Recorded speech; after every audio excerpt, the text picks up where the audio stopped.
Thanks very much, Rana. His Excellency, Deputy Prime Minister, Iraq, the organizers, delegates, ladies and gentlemen. In the first session, and the questions that were just posed here, we saw India coming again and again. In the first part of the session, a bit of criticism that whether it's losing its sheen, 4.4% growth rate in the first quarter, or there was also optimism, as has been indicated. Is it going to become the refiner of the world? Is it going to emerge Asia's biggest petroleum product exporter? And all of us heard, we are very delighted to hear from His Excellency Sistani that Asia will continue to be the main focus for the new supplies that come from Iraq.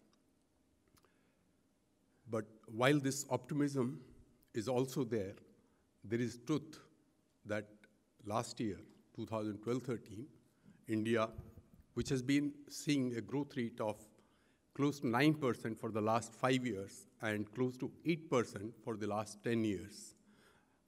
Last fiscal, the growth was 5%, and 2013-14, everybody would have expected that the things will be better, but it has further slowed down to 4.4%.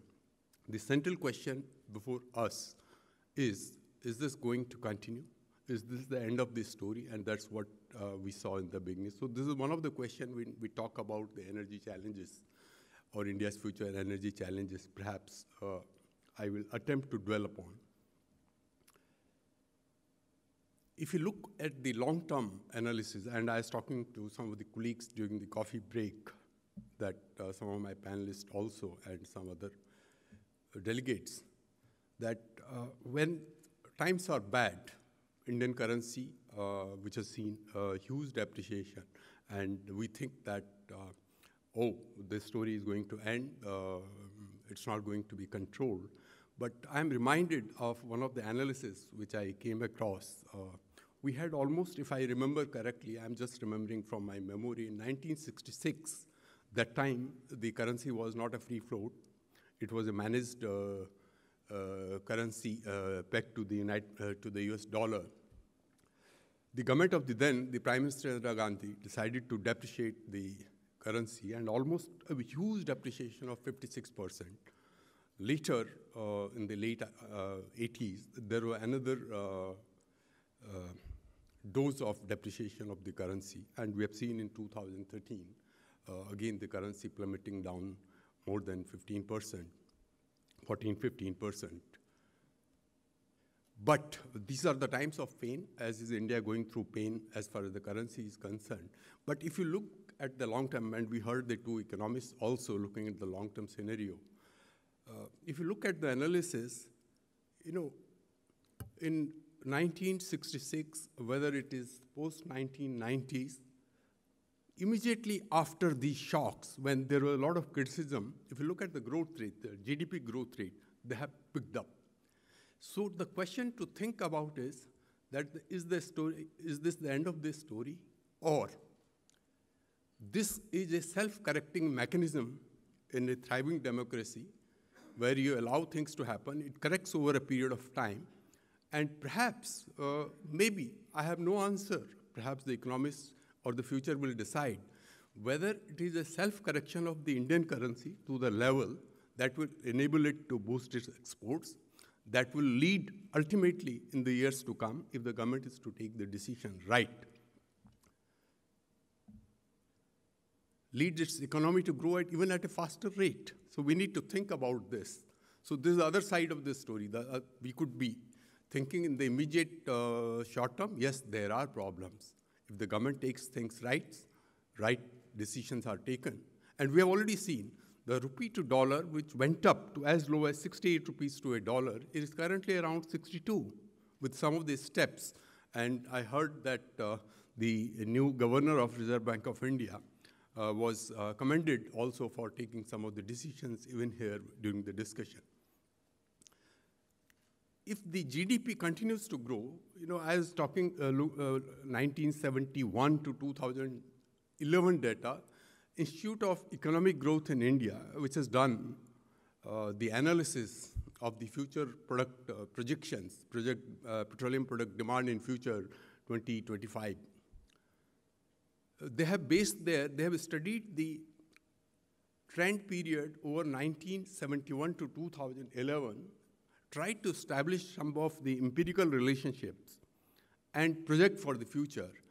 When they looked at the GDP growth rate of India during the period 1971 to 2011 was over 5%. There were periods when it was very low. There were periods when debate like this took place, is the story going to end, etc.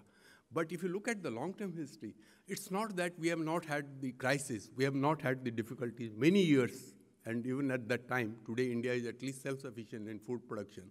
This year the monsoon is very good. Maybe the inflation, we talked about inflation also around the being driven by food inflation, which is over 15%, 17, 18%, and the consumer inflation was stated to be around 9%. So we have had periods of even food shortage during this period of 1971 to 2011. Despite that, that's the rate of growth which the country delivered. Is it sufficient, etc.? I mean, the aspiration is to grow at the rate of 10%. Will it happen? These are the questions which one needs to understand, and only future will decide that what course corrections are taken. But the thought I wanted to introduce at this discussion was that we worry about the currency depreciation, but let's not worry too much about it, because it might be a self-correcting mechanism which has brought its own solution. The number two thought is, yes, 5% growth, yes, 4.4% growth, but then over a period of 10 years, close to 8% growth rate, that's something. It's not that during this 10-year period, we have not had difficult years.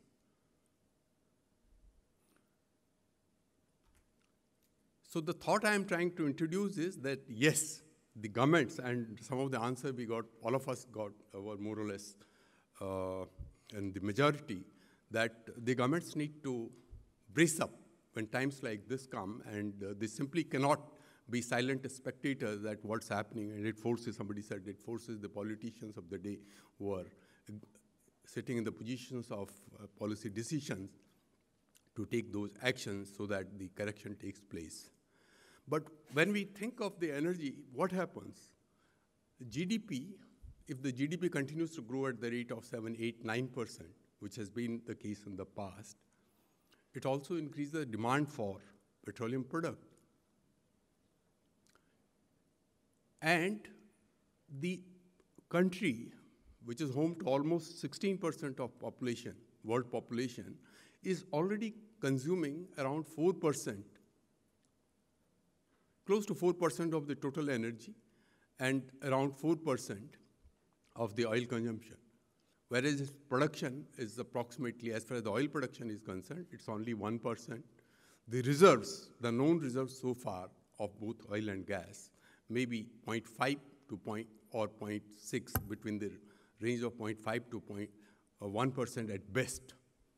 These are the known reserves. One doesn't know what will happen, whether what happened in East Africa may happen in the east coast of India also. We don't know. There have been some good discoveries in the past, etc.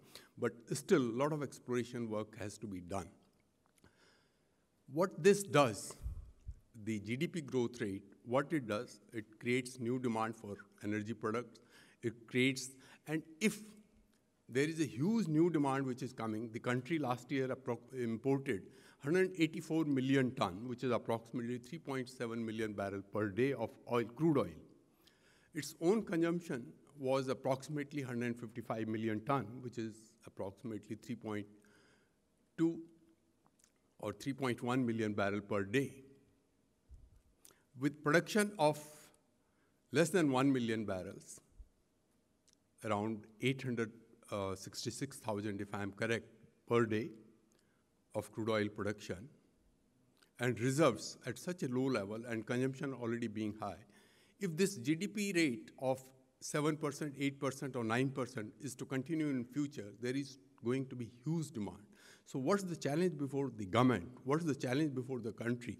That how to meet, how to provide access to energy, which is the engine for growth, to the people who are craving for more and more energy with improvement in their standard of living.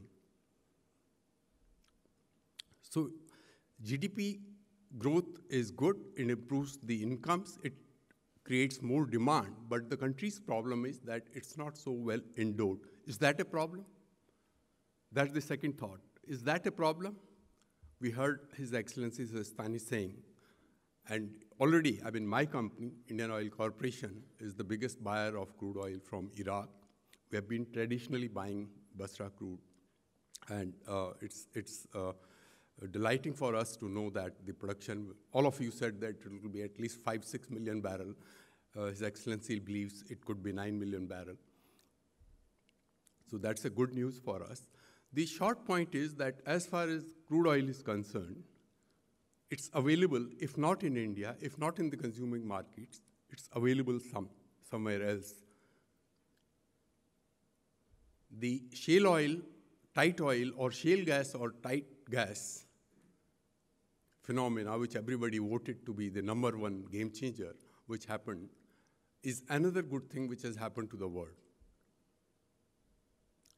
United States, which is one of the biggest importer of energy, of course it will continue. I agree with His Excellency. It will continue to be an importer, but then its self-sufficiency has considerably increased. The new finds in East Africa are good news for the world. So if there is crude oil available, if there is gas available, and your GDP has grown over a period of time, you have capacity to pay for it. Perhaps to my mind, not being so endowed with the crude oil or oil and gas resources is not a problem. So far, your incomes are going up, your overall domestic product is going up, you have the capacity to pay for it. And India has consistently done that. It has always honored its contracts, whether it was the commitments to the World Bank, whether it was commitments to, even at times of 1991, it stood up to its commitments. So that's something which has been demonstrated by the country.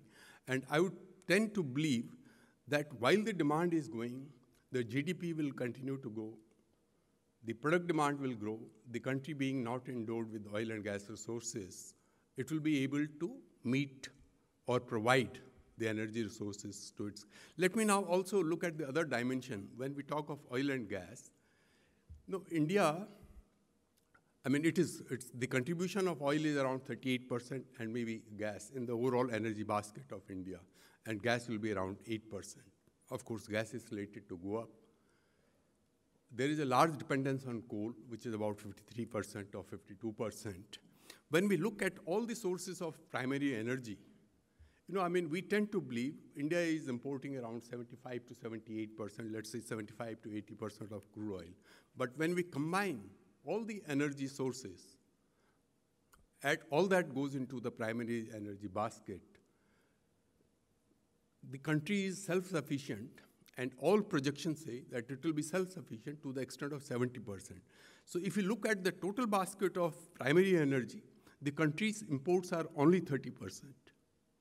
But if you look only at crude oil, of course, the import dependence is as high as maybe 78, 80%. So there is a need within the country to look at its basket, to prioritize it. The last energy policy statement approved by the government of India did say that it will look at various other sources also, given the fact that its oil endowment is not so high.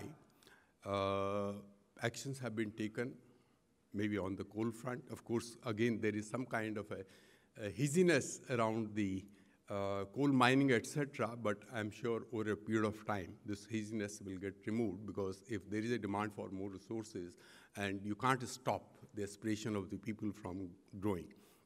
So the question that I was trying to answer, that yes, there have been problems, but there have been problems in the past. The country has a track record of having dealt with those problems in the manner they needed to be dealt, and it has emerged successful. So I would tend to believe, with many of those who carry this optimism, that yes, India will have periods of pains like this, but it will, and the long-term story of the country or the medium-term story of the country is not gone by. So this was the first question I needed to answer, and I have tried to articulate around some of the arguments built upon that. The next question, perhaps on the subject, future of energy challenge, is that, is India going to be the largest exporter of petroleum product in the country? I said last year we imported around 184 million tons of crude oil. The country's production was around 35 million tons. That takes it to around 215 million to, or 200, which is the total capacity of the country currently, around 215 million tons. And the consumption, which I mentioned, was 155 million tons, so approximately 63, 64 million tons of petroleum product was exported. Is there a conscious desire of the country to emerge as the global petroleum exporter? While there could be any number of views, but I would tend to think that the sheer demand increase in the country. And if I also give you some of the projections for the future, that what are the projections of future? There are already announced plans or indicative plans which have been announced by various companies that this capacity, which is 215 million ton, will go ultimately to approximately 345 million tons by 325 to 340, there are various numbers around that, by 2022, which is the end of the 13th five-year plan. By then, by 2022, the same projections say that the own consumption of the country, the net consumption of the country, will go up from 155 million ton to 245 million ton. And the refining capacity by then, I think it would be around 350 million tons. So over 100 million ton, 345 or 350 million ton, over 100 million ton of surplus capacity will be available. These are some of the Government of India approved 12th five-year plan document, and which also gives an indicative position about the 13th five-year plan. Now look at that. This is based on certain assumptions that the growth rate for petroleum products will increase. And if you look at, again, the consumption increases within the country. In the last 10 years, the petroleum product consumption increase, the CAGR, the compounded annual growth rate, has been around 3.5%. If you look for the last 5 years, it is over 4%. If you look at last year, it is 4.9%. Last to last year, it is 4.9%.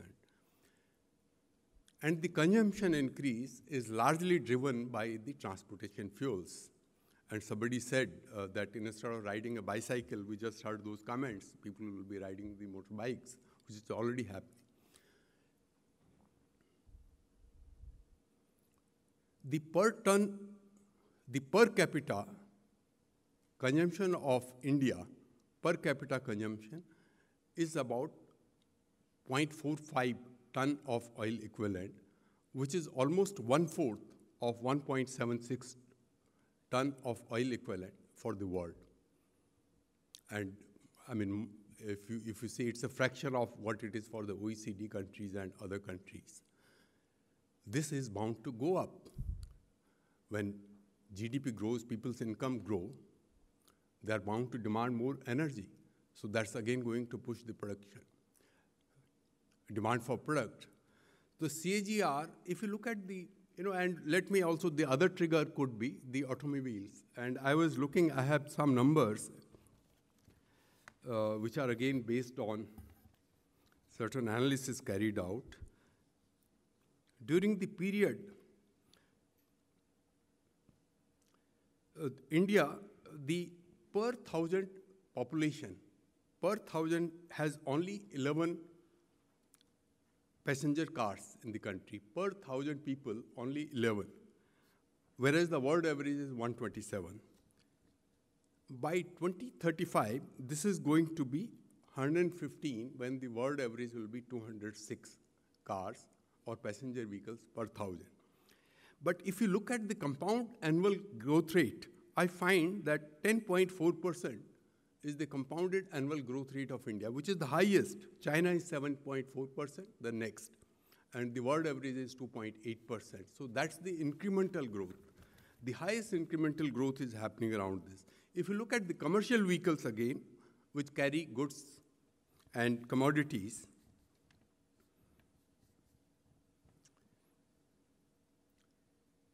again, the compounded annual growth rate during the period 2009 to 2035 is 9.1%, which is again the highest, China being the next 5.3%, and the world average is 3.8%.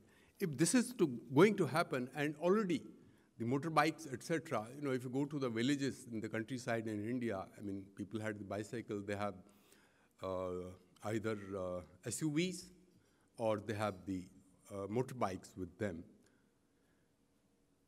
This is going to trigger, and what is going to happen, why this new capacity? If you look at 325 or 345 million tons of refining capacity, not that all you produce is the transportation fuel. You produce some of the other products also. Maybe at best, you might produce 65 to 70%, or maybe 60% of the petroleum product. So if the country's demand for the transportation fuel is to go up, my sense would be that the refining capacity might fall short to meet, while it may have surplus of certain other products. But for petrol and diesel, there may be. And at least the Indian Oil Corporation has decided that we have a plan that our capacity today is 65 million ton, 1.3 million barrel per day. And we are already completing a 15 million ton refinery, which will come up towards the end of this year or maybe early next year. Another 300,000 barrels. So our capacity will be 1.6. We ourselves have decided that we'll set up another refinery in the west coast of India sometime in post-2020. That's the plan we are currently working on, because in our analysis, we believe that the demand for the transportation fuels might, if the GDP growth rate might fall short despite the excess of the capacity.